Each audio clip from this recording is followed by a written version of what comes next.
A narrativa do Novo Testamento, ele ocorre nesse ponto geográfico do planeta, começando na região da Palestina com o sacrifício de Cristo, assim como o treinamento dos seus discípulos, e segue para a Ásia numa investida missionária, chegando a Macedônia e a Caia. O mar Mediterrâneo participa das narrativas neotestamentárias quando os apóstolos usam de sua navegação para levar o Evangelho até os confins da terra.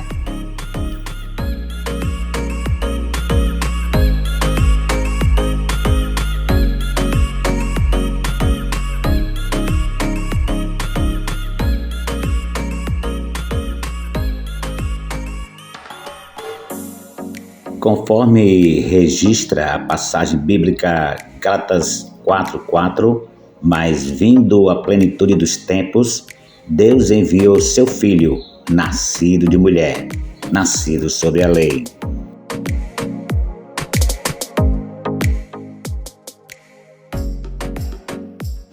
Plenitude dos tempos é compreendida como Kairos, tempo oportuno para o agir de Deus na história. Daniel já tinha profetizado o surgimento do Império Romano como sendo o quarto reino que dominaria o mundo. E neste reino, o Messias seria sacrificado. Como devemos entender o Kairos de Deus? Que nada acontece por acaso. Existe todo um processo histórico e as cartas de Paulo, assim como todo o Novo Testamento, se desenvolve dentro de um contexto cultural, político, econômico e religioso.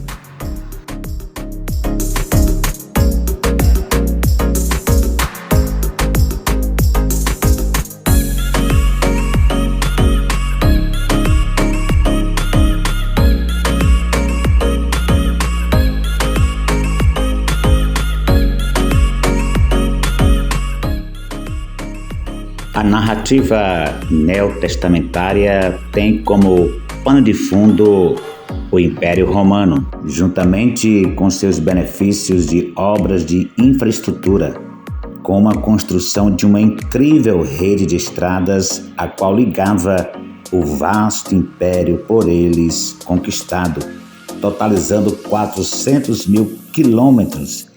E essas estradas eram famosas por serem perfeitamente niveladas e suas diversas camadas de pavimentação foram tão bem feitas que muitas de suas estradas se encontram em perfeitas condições até o dia de hoje. Uma das mais antigas e famosas dessas estradas é a Via Ápia, com 2.300 anos de idade. Traçada em 318 a.C. pelo cônsul romano Appius Claudius Blindus para conectar Roma a Capua. Depois ela foi conectada à Grécia, Egito e ao Oriente, recebendo o nome de Regina Viarum, que traduzido significa Rainha das Estradas. E por essas estradas o Evangelho expandiu as suas tendas, indo aos confins da terra pelo mundo conhecido da época.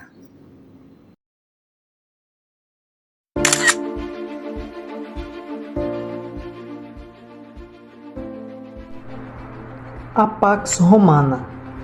Outro projeto de infraestrutura, agora no meio político, foi a Pax Romana. Sob a perspectiva dos interesses imperiais, a Pax era a forma administrativa pela qual Roma viabilizava a sua unidade territorial e política. O maior objetivo da Pax era o bem-estar dos dominantes e a manutenção do poder implementado por eles, no caso, os romanos. Neste sentido, a Pax era dos romanos e para os romanos. Com esta ideologia, o Império Romano massificou práticas violentas, discriminatórias e injustas nessa estrutura imperial, nas províncias que faziam parte do Império. Em contraproposta, Cristo oferece aos cidadãos do Reino Celestial uma paz que os romanos não ofereciam. João capítulo 14, verso 27 diz: Deixo-vos a paz, a minha paz vos dou. Eu não vos-la dou como o mundo a dá.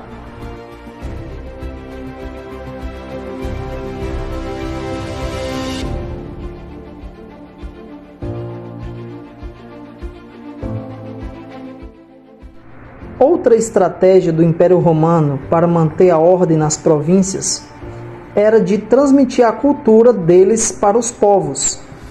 Eles transmitiam elementos culturais ligados à língua, valores, religião e etc. Um exemplo bastante conhecido nos relatos bíblicos se encontra em Mateus capítulo 22, versos 19 a 22. Mostrem-me a moeda romana usada para o imposto. E eles lhe mostraram um denário. E ele lhes perguntou: De quem é esta imagem e esta inscrição? De César, responderam. Então ele lhes disse: Deem a César o que é de César e a Deus o que é de Deus. Outra forma de manter a Pax Romana estava na estrutura econômica, social e política, através da presença das legiões, que se fixavam nas cidades dominadas, influenciando os moradores na maneira de ser e viver dos romanos. O fato do exército romano estar presente nas regiões dominadas transmitia um clima de segurança, estabilidade e paz diante da possibilidade de revoltas ou invasões de povos que faziam fronteira com o império. As narrativas do Novo Testamento trazem este pano de fundo, conforme algumas passagens como Mateus capítulo 8, versos 5 a 11. E entrando Jesus em Cafarnaum, chegou junto dele um centurião, rogando-lhe e dizendo: Senhor, o meu criado jaz paralítico. E Jesus lhe disse: Eu irei e lhe darei saúde. O centurião, porém, disse: Senhor, não sou digno que vá à minha casa, mas dize somente uma palavra e o meu criado sarará. As palavras que se seguem no texto dizem respeito ao centurião e à sua posição dentro do exército, pois ele era acostumado a dar ordens. Ele comandava uma tropa de 100 soldados. Jesus ficou surpreso com a demonstração de fé dele. Aqui está claro que a mensagem do Novo Testamento é universal. A fé é para todos e não apenas para os judeus.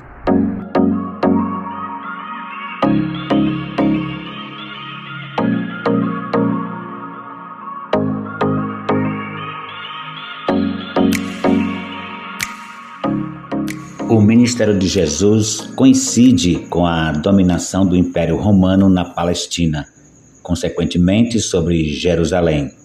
Jesus cresceu nesse ambiente hostil, vendo os soldados romanos correndo por todos os lados, abafando montins e prendendo judeus que não se conformavam em viver debaixo do jugo romano, onde seus discípulos trabalhava para o Império Romano, ou seja, era funcionário de César, imperador. Mateus capítulo 9, verso 9 registra: Jesus, passando adiante dali, viu assentado na alfândega um homem chamado Mateus e disse-lhe: Segue-me. E ele, levantando-se, o seguiu.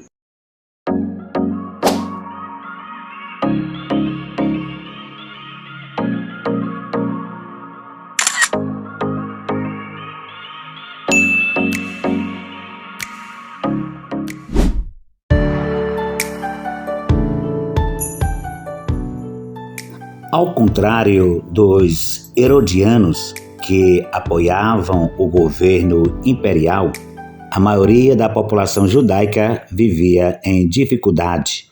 Muitas famílias tinham perdido suas terras Outros, devido os tributos elevados, sobreviviam com pouco. E foi neste mundo de subjugação que os cristãos obtiveram as primeiras experiências de fé, narradas no Novo Testamento. Os escritos neotestamentários deixam às claras essa esmagadora realidade. Encontramos em João capítulo 9, do versículo 1 ao 12, acerca dos cegos. Encontramos em Lucas também capítulo 5, do 12 ao 16, sobre os leprosos. A situação das crianças em Mateus 9, do 23 ao 26, a situação das mulheres em Mateus 15, do 21 ao 28. Os paralíticos em João capítulo 5, do versículo 1 ao 18, e os escravos em Mateus 8, do 5 ao 13. O Cristo, narrado nos evangelhos, é posto como aquele que veio dar atenção devida aos condenados à degradação social, aos esquecidos e abandonados à própria sorte. A Pax Romana só atendia aos vencedores e amigos do império. Lázaro é apresentado como sendo um mendigo, coberto de chagas, que jazia à porta da casa de um certo rico, que desejava alimentar-se das migalhas que caíam da mesa deste homem abastado. Filho de Davi, tem pena de mim!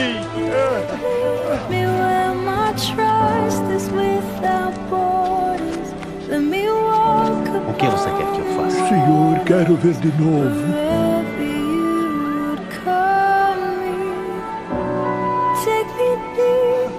Então, filho, a tua fé te cura.